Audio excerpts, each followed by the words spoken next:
Hey Hound Dogs, I'm David Hankins. And I'm Paul Hankins. And welcome to On the Air with Power Squared, a weekly look behind the scenes what we hope will be everyone's favorite comic book, Power Squared.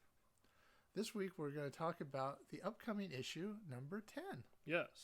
What's in the name? Yes, it has been. It's been a while since we've put an issue out.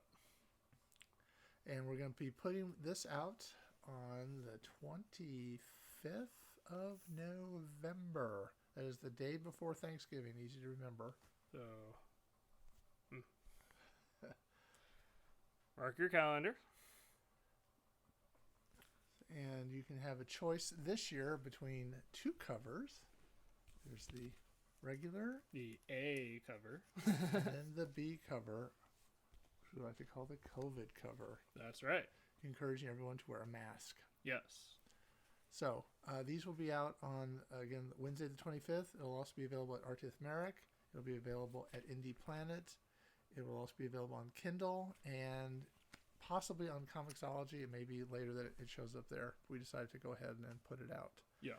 Partly because there's also going to be a sale. That's right. ArtithMerrick.com will be having a sale, a 25% sale on Black Friday. And we want to make sure we have the issue out before then. Yes. So not only are the issues on sale, but so are the wonderful T-shirts that we have, including Team Marty and Team Eli. Brand new for the issue. That's right, as well as the old standards like On the Air with Power Squared and just Power Squared shirts and the mascot. There's a whole lot of T-shirts we have that, Including our ever-popular collegiate pattern. and this will be your chance to buy one Yes. at a discount. So we thought we'd talk a little bit about the run-up to how we got to issue number 10. That's right. Because otherwise, this podcast would be 2 minutes long. So, of course, you've been reading it from the beginning. Yes. Right. I know I have. But just in case. The first two issues were basically kind of setting up the story. Yes. I think they're called First Adventure, kind of unofficially. Yeah. And basically we meet everybody that kind of important in the story. Yes. We meet the Marty and Eli Powers. We meet their uncle, Brian, who they live with. Yes. We meet their friends, Kirby, Steve, and Don. We meet Jennifer Perry. We meet Mocha. We meet Dr. Atlas. Yeah. In addition to that, we also introduce characters that are going to show up in future issues. Yes. If you pay close attention. And some of them will, like Dr. Brubaker shows up, and then Dr. Jordan. These are, and Instructor Miller. Yes. There's a whole lot of stuff. So the first two issues are jam-packed full of introductions and dialogue and all that. So that was the first two. And then the next three were With Great Powers. Yes. Something. I wish we just shortened the title. Yeah. Well, it's too late now. Yeah. But, and that, those issues, that story arc, the boys sort of become heroes. Yes. At the same time, they battle a new villain, Dr. Brubaker. Yes. And he and his assistant, Gail, try to take the powers away from them, and they fight back. Yes. And then after that, because they're heroes, because what they've done is they have caught people that were trying to kidnap Jennifer. yes. And because of that, they become heroes at the school. And Kirby, who had been sort of the ringleader of the group, is a little jealous, and so Dr. Jordan tries to help Kirby reach his full potential. Yes. Which includes the Viribus compound. That's right. The all-important Viribus compound. That's right. The source of Marty and Eli's power. Kind of. I like to think of it as sort of a kind of a compound that you have in your system because you have superpowers, as opposed to it's like the thing in Star Wars. True. It's not midichlorians. Yeah, but it's just sort of you have this, and you could take it out of your blood, I guess. Well, I suppose my phrase is technically correct if you consider that Dr. Atlas thinks that's the source of their power. Yes. And then, so they have to kind of battle their own friend. Yeah. And with Mocha's help, he doesn't remember. And then we have... Well, we're getting ahead of ourselves on that one. Right. Well, and then we introduce Professor Theorem. Yes. And in the story arc, Math Magical. and spell check it. It worked out. And so Professor Theorem is another associate of Dr. Atlas. Yes. And she uses the Napoleon theorem, if you've ever seen it. It's a circular kind of diagram, and she uses that as a portal. Yeah. And so she can wreak havoc, including almost getting Jennifer's dad thrown into jail. That's right. And the boys have to come to the rescue and, of course, stay behind the scenes. So that brings us up to What's in a Name, issue number 10. I'll hold that up again so you can take another look at it. For those on Twitch. Yeah. And if you're listening to this as a podcast, you can check it out on our website. We have all the issues, sort of at least a thumbnail of a couple of the pages. You can check it out there. Yes. Including the COVID cover. It's there.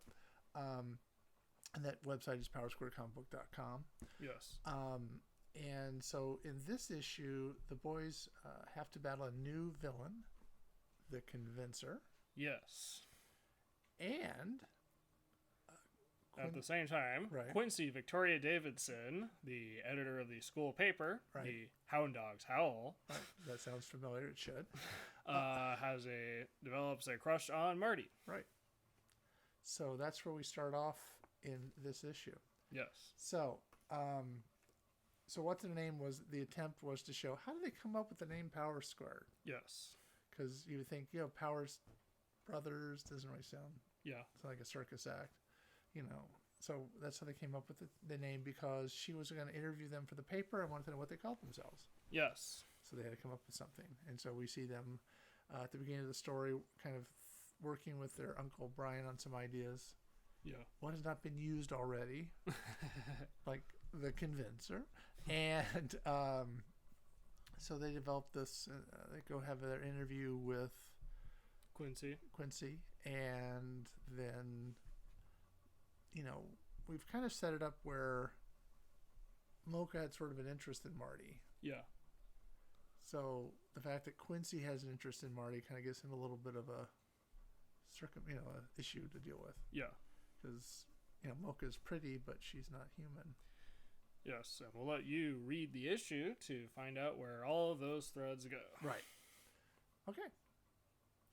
So I guess the next thing to talk about would be any development of this issue. Yeah, the original story was written back in 2015, so long ago now it seems. And the Convincer was called the Persuader. Yeah. And Mocha wasn't in it at all. So we've done a lot of rewrites what happens normally when we write something is there's a lot of rewrites at the beginning to sort of work out the kinks, and then there's a lot of rewrites before we start making it. Yes, especially because the continuity had changed since we first came up with the issues, so we had to take that into account. Right. So it went through like 14 versions, and the final version is actually when Rachel is drawing it. If she makes changes, like we'll say there's 6 panels, and sometimes she'll combine them. Yeah. So we're trying to have a sort of a continuity script going, so we will update it that way. Yeah. So that's kind of the process of writing it. Yes. So it sort of sat for a few years, and then we kind of, I think, have learned some things in the meantime. Yeah. And we're able to sort of put it together. But this has sort of been sitting around now for a while. Now, if you were with us last year and you were part of the Kickstarter, this was sort of one of the digital prizes if you gave a certain amount of money. Yeah. That was to have a character named after you, or actually nobody really had. Well, I think one person had the character actually named after them, but you could name a character. That was part of the deal, and that shows up in issue 12. Yeah. Right. So you have a little ways to go, but you would have received the digital copy of this at the time. So now it's made a year later. We're making it available. Is there any particular reason for the delay that we want to share? Well, there's always little things. We wanted to have T-shirts like this, if you're watching, for the issue, and there was some delay in actually getting a design kind of done. There was found kind of an error in the coloring of one panel kind of late in the process, and I had to get that fixed. Yeah. It wasn't a major, it was just, someone's eyeglasses weren't colored the right way. But little things like that sort of little delays add on. So, it took a while. And then you have to get the t-shirts back. What do they look like? And then make changes to that. Yeah, we had to look at the prototypes for the physical items, and that took a while to ship over here. Yeah. No idea if COVID had anything to do with it. It's possible. And also the Postal Service was going through a slowdown. Yes. So all that sort of, enters into it. If we were a little, maybe what we should be doing is getting 11 ready now. Yeah. But some of it is sort of financial as well. We don't want to spend a lot of money on something we're not doing at the moment because we're trying to keep putting this book out. And we're up to issue 16. So we have books to come out for years to come. Yes. So, but yeah, so it's sort of been kind of it takes kind of as long as it takes, I guess. And then we also were trying to redesign the website so that it sort of features more of the San Ramiro Hound Dogs. Yeah. So when you go there, once this launches, you'll see you will not be joining the conversation as we say now, but you will be enrolling at San Ramiro Community College. To continue your education. Right. And then you will, our store will now be the campus store. And you can buy all the issues directly from there. Yes. So we're trying to make it easy, trying to make it interesting, we'll have some fun with the fact they're going to a community college. Yeah. So we hope you will have fun too. It also helps promote brand unity. Right. And we also have, through that, we have links to other, like Rachel's, her art page, and to Julia's Twitch account, things like that. Yeah. So we try to sort of spread the love, so to speak. Yes. Yeah. All right. Anything you want to say? Yeah. And if you get the print version, you'll notice that for the first time we have a 2-page spread. That's right. We're trying. Yeah. There's a little more action in this one. Yeah. There's a lot of action in this story arc. Honestly, our first few issues are very talky. Yeah. There's action, but not as much as there is in the story arc. Yeah. So it starts to really kick ass in this one. It seems that for one reason or another, the stuff that we've done with Rachel has gotten more action oriented. Right. Over time, because she can do that. Yeah, no, I think that we were very lucky to we can go back and see how wonderful she is. We were lucky to find her. Yeah. And you had an idea for something in here from another source. Yeah. And she was able to she knew what you were talking about. Yeah. Yeah. So that was something that makes it a lot easier, I think. Yeah. So we're lucky. And then Nina Gaylord was the colorist.